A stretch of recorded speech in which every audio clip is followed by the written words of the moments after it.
Alors bonjour, oui, je suis Nicolas Gros, donc directeur de l'association Air Emploi, dont l'objectif est la promotion des métiers des 3A, aérien, aéroportuaire, aéronautique. Et donc parmi l'actualité du salon, nous lançons dans le cadre du Salon du Bourget trois petits films qui sont des outils pédagogiques de promotion des métiers de l'aviation bas carbone destinés au jeune public et en particulier aux scolaires.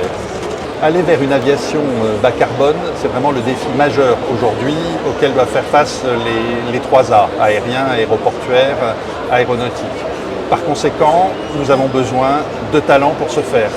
Et donc, ce que nous proposons aux jeunes, c'est de leur exposer un peu ces défis de l'aviation décarbonée, qui sont des défis techniques et comportementaux aussi, et en même temps leur exposer les métiers qui vont permettre de relever ces défis. C'est l'objet de ces trois films que nous avons réalisés en collaboration avec un grand nombre de partenaires, le GIFAS, la FNAM, Airbus, Safran, Air France, Aéroports de Paris, l'Union des aéroports français et la DGAC.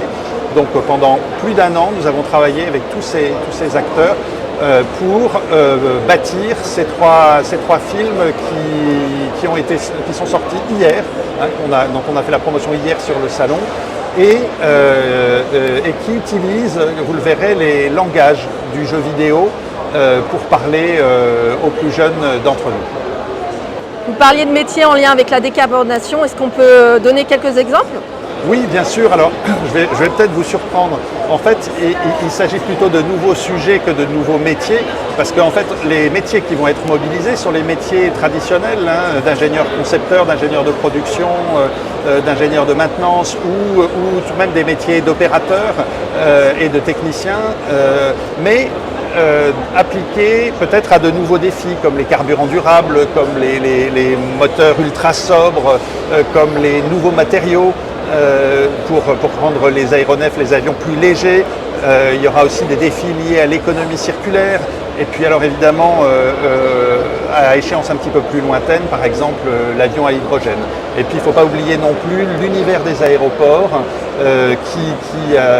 pour lequel il y a ici de nombreux défis pour arriver à ce qu'on appelle l'aéroport haute qualité environnementale. Et la place des femmes dans tout ça ? Alors exactement la même que celle des hommes en fait.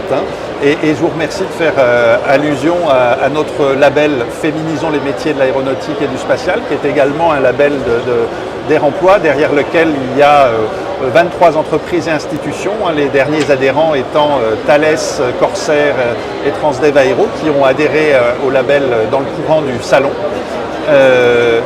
Tous les métiers de la transition écologique sont évidemment accessibles aux femmes, et on attend les femmes comme les hommes pour relever ces défis technologiques ou comportementaux qui sont très nombreux.